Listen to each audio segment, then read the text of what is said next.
On se dit tout, l'émission qui déshabille les décideurs. Je suis très heureux de vous retrouver. L'occasion de découvrir des femmes et des hommes engagés. Et j'accueille Mathilde Goffard. Bonjour Mathilde. Bonjour Arnaud. Comment allez-vous? Très bien, merci. Vice-présidente de FedEx. On va vous découvrir évidemment votre travail. Puis on va vous découvrir peut-être vous. Allez, on se dit tout. C'est parti.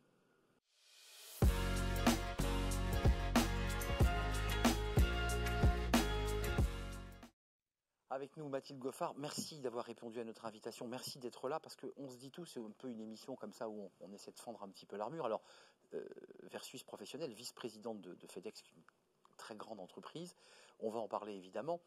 Dans votre parcours, ce qui est intéressant, vous êtes une femme et vous avez fait une grande partie, la majeure partie de votre carrière dans le transport, dans la logistique. Alors d'abord ça c'est original, et puis quand on creuse votre CV, on découvre que vous avez été hôtesse de l'air. Alors, on n'est pas très loin du transport, parce que FedEx, il y a des avions, il y a du transport, mais comment ça s'est passé? Qu'est-ce qui a fait que vous avez choisi ce métier? C'est le prestige, le plaisir de voyager? Non, alors en fait, je voulais être hôtesse de l'air. Et toute ma vie, j'ai rêvé d'être une hôtesse de l'air. Et j'ai une mère qui était prof et qui m'a dit, bah, pas de problème, ma chérie, mais pour être hôtesse de l'air, tu peux aussi faire des études. Bah oui. Donc, fais un bac+5. Et je me suis dit, bon, un bac+5, moi je veux faire du transport. Les formations dans le transport aérien en bac+5 n'existaient pas à mon époque, comme je suis plus toute jeune. Et donc j'ai fait une formation bac+5, j'ai intégré Dauphine, j'ai fait de la logistique à Dauphine. Et puis il fallait que je fasse un stage de fin d'études à Dauphine. Et donc j'ai intégré une entreprise de transport express sur son hub aérien la nuit. Alors j'étais pas très loin des avions. Incroyable. J'étais pas complètement hôtesse de l'air.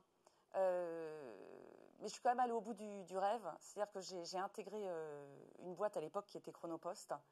Et le directeur des opérations, dont le prénom était Didier, il se reconnaîtra. Et je lui avais dit, écoutez, je vais partir, moi je veux absolument être hôtesse de l'air. Il m'a dit que j'étais complètement folle.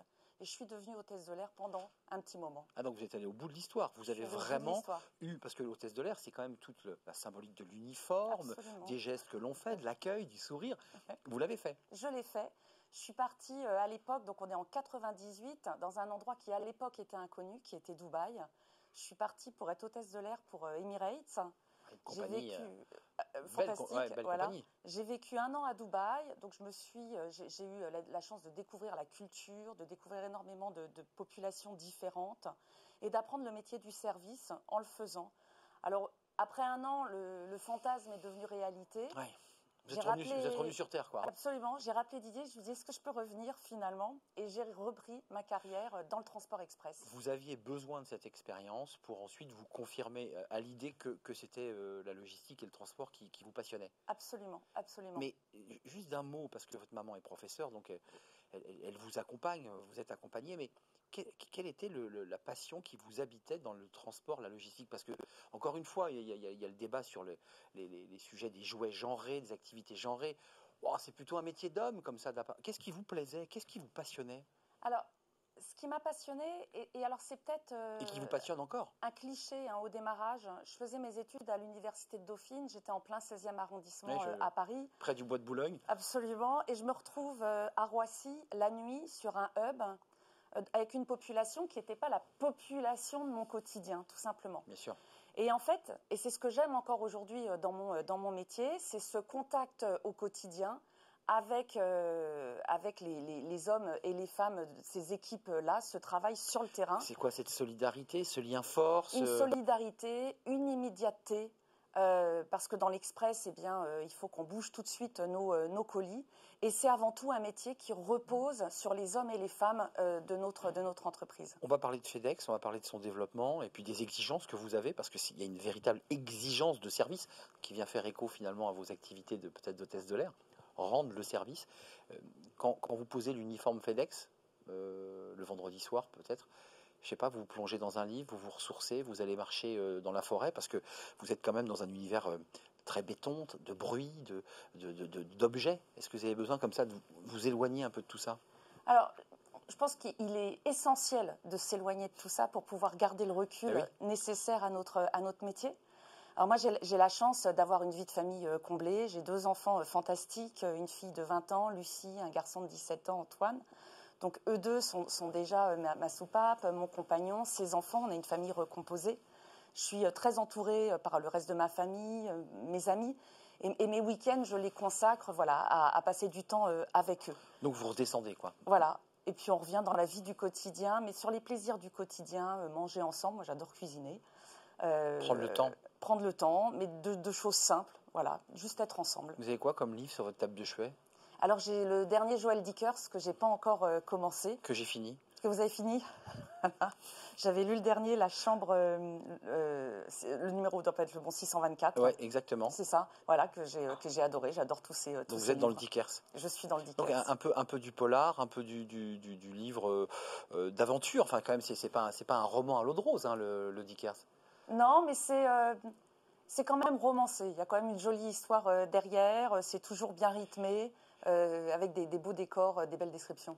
Dans votre histoire et dans votre carrière, vice-présidente de FedEx, qui est une entreprise internationale, vous êtes rattaché, j'imagine, au siège américain, c'est-à-dire que vous allez souvent aux États-Unis. Comment ça se passe? Non, on a un siège en Europe. Hein. Donc, je suis rattachée au siège européen qui est à Hoofddorp, à côté de Amsterdam. Et donc, effectivement, c'est à Hoofddorp que l'on va. J'ai eu la chance d'aller plusieurs fois aux États-Unis visiter nos installations, mais plus dans le cadre de visites d'intégration à l'entreprise. Le cœur des décisions européennes se fait aux Pays-Bas.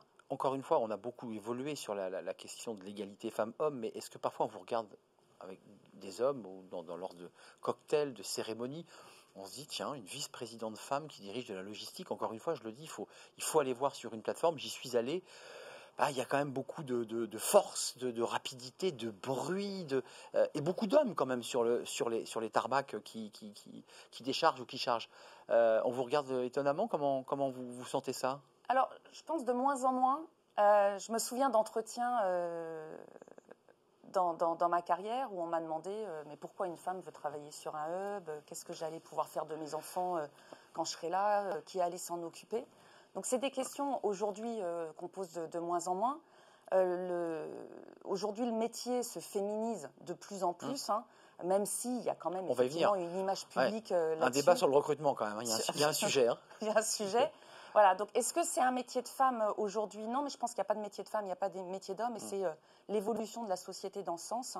Et chez FedEx, on y apporte une importance en travaillant notre index sur l'égalité homme-femme. Ça, c'est important. Il sera d'ailleurs obligatoire. Hein. Il sera à dévoiler publiquement et publié sur le site du ministère du Travail. Vous vous voyez dans 10 ans, comme dirait Patrick Bruel, sur la place des grands hommes? Alors, dans 10 ans, je frôlerai la retraite. Ah, vous y pensez? Oui, j'y pense quand même, ouais, parce que c'est aussi des étapes importantes de vie. Mais dans 10 ans, et c'est ce que j'ai dit à mon patron en toute franchise, moi je me vois bien sur le même poste dans 10 ans, vice-présidente chez FedEx en France. Continuer parce que c'est un métier dans lequel on a énormément de challenges. Aucune journée ne se ressemble. On a une variété de sujets à traiter. Puis il y a des évolutions qui arrivent, la neutralité carbone de l'entreprise. Voilà, donc des sujets passionnants qui arrivent. Mathilde Goffard, on va passer à la question du Collège de Paris, communauté d'école qui rend l'excellence accessible à tous. Et c'est la question Collège de Paris.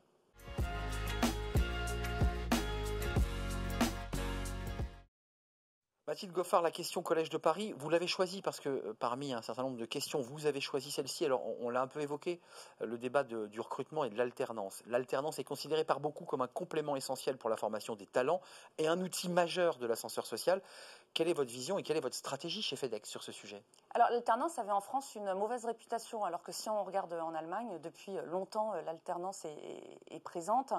Je suis convaincue, et chez FedEx, on est convaincu que l'alternance, c'est un moyen de recrutement et c'est un moyen finalement d'intégrer des jeunes dans l'entreprise et de les forger à notre culture, de les préparer à notre métier parce qu'il n'y a pas d'école pour apprendre le métier de l'Express. Donc c'est aussi une excellente façon de former nos futurs talents. Donc on apprend sur le tas, on apprend sur le terrain en fait. On apprend sur le terrain et l'alternance, c'est apprendre sur le terrain aussi avec un acquis pédagogique en classe. Juste d'un mot, il y a un vrai débat sur la logistique, notamment celle que vous avez, c'est que FedEx a un aéroport dans l'aéroport. Donc c'est-à-dire vous avez des avions, vous avez une tour de contrôle, vous avez une logistique.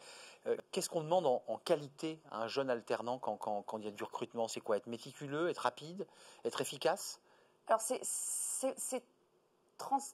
partager nos valeurs d'entreprise, mais également la valeur travail. Je rappelle toujours à des jeunes, l'entreprise, c'est un lieu dans lequel on travaille. Et il ne faut pas l'oublier. Oui, c'est bien de l'entendre. Et c'est Vous important dites ça parce quand même de le rappeler. que ça s'est un peu disrupté depuis le Covid. Ça s'est disrupté, et puis on veut aussi y travailler de façon agréable, certes, et Mais ça on y je l'entends, travaille. mais on y travaille. Donc en fait, ce qu'on attend de nos jeunes, c'est d'être à l'heure, d'être ponctuel, d'accepter d'apprendre, d'accepter les remarques de leur patron aussi pour apprendre plus, dans la mesure où ces remarques, bien entendu, sont données de façon respectueuse vis-à-vis du jeune qui nous intègre. Dans l'idée de faire grandir. Absolument. D'un mot, les alternants, vous avez une politique d'alternants.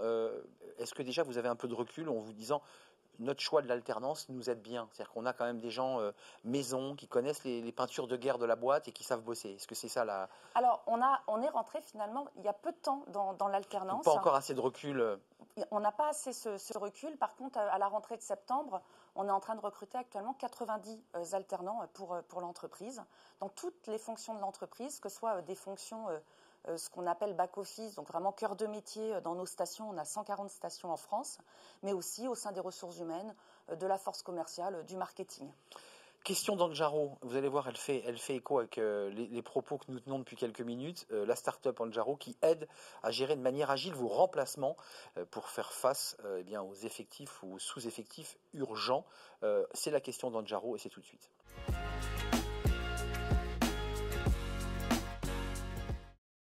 Mathilde Goffard, face à la fuite des talents, on évoquait les intégrants, les alternants, mais là on parle de la fuite des talents. Est-ce que la mobilité interne peut vous aider? Alors, chez FedEx, comme je vous le disais, donc on est dans le secteur express et il n'y a pas vraiment d'école pour apprendre le transport express. D'ailleurs, vous le déplorez, ça fait 2 fois que vous nous le dites. Est-ce que vous dites, tiens, dans vos projets, de constituer avec évidemment des acteurs éducatifs, de fabriquer des formations, des CFA, des CAP, je ne sais pas. Est-ce que vous l'avez en tête ça? Qui pourrait être effectivement plus précis, effectivement, ouais. sur les problématiques de ce métier précis du secteur de la logistique. Donc chez FedEx, on a appris aussi à recruter nos collaborateurs sans diplôme, d'accord? On cherche surtout des personnalités, des gens qui sont prêts à intégrer notre entreprise, à apprendre sur le terrain. C'est un métier qui n'est pas facile quand même. C'est un métier qui n'est pas facile, mais c'est un métier en même temps qui est passionnant. Vous pouvez évoluer, vous pouvez être à la fois sur des métiers de manutentionnaire, mais également sur des métiers de cariste. Vous pouvez être au pied des avions, vous pouvez être également dans les avions à charger nos avions. Ouais. Donc vous avez aussi énormément de dimensions dont vous pouvez être très très fiers dans ces métiers du transport qui sont très peu connus et qui pour autant sont extrêmement valorisants. Puis on est là où peu de gens peuvent aller, pour le dire, quand on est dans un avion et qu'on voit les déchargements de chez vous. Je sais pas, il y a des engins, il y a des uniformes, il y a quelque chose qui est un peu comme ça, un peu de l'ordre de l'imaginaire des films, quoi. Absolument, absolument. Et donc, chez FedEx, la mobilité interne, ça fait partie de notre culture, ça fait partie de notre ancrage. Et quand je regarde par exemple sur notre hub de Charles de Gaulle, qui est notre hub aérien, donc le plus important en dehors des États-Unis, on a donc des cadres, voilà, on est structuré à peu près traditionnellement. Eh bien, 100% de nos team leaders, ce qu'on appelle, sont issus de la mobilité interne. Donc, ils sont rentrés à un poste inférieur. Ils ont grimpé, ils ont appris, ils ont gravi les échelons.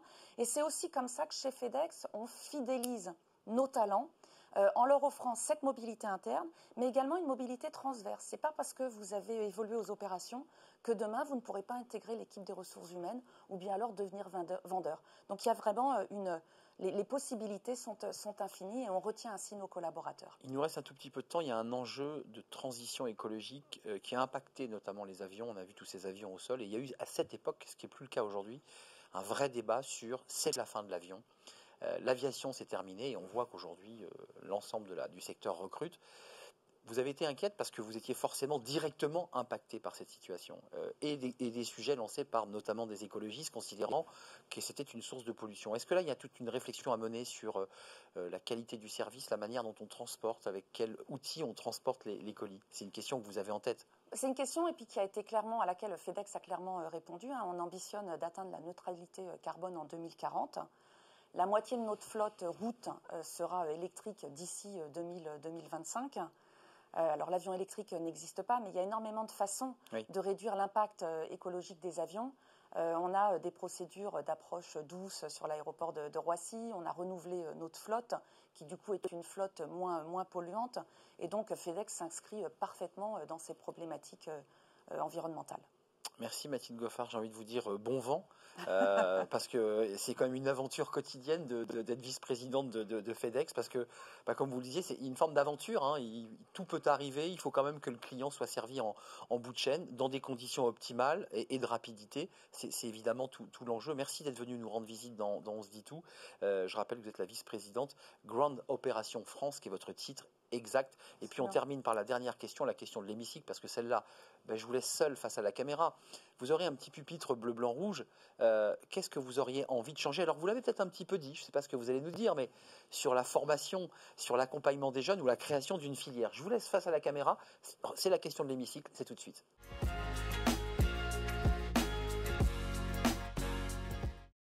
Mathilde Goffard, face à la caméra, ce que vous aimeriez voir transformer, changer, un projet de loi, un texte dans vos secteurs d'activité, et vous êtes face à la caméra, donc face aux Français.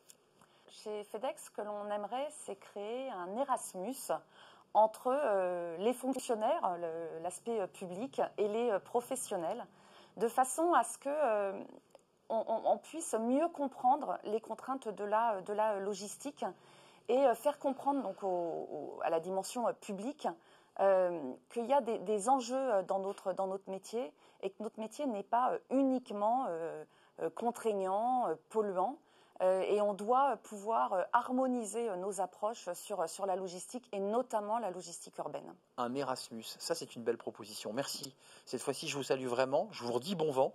Vice-présidente Grande Opération France, vice-présidente de FedEx France. Merci de nous avoir rendu visite. Et merci je vous dis, évidemment, vous qui êtes des fidèles d'On se dit tout, à très très bientôt. Décideurs engagés, l'émission TV de l'hémicycle animée par Arnaud Ardouin qui déshabille les décideurs, qui nous permet d'appréhender ce qui chaque jour leur donne envie de se battre et de réussir.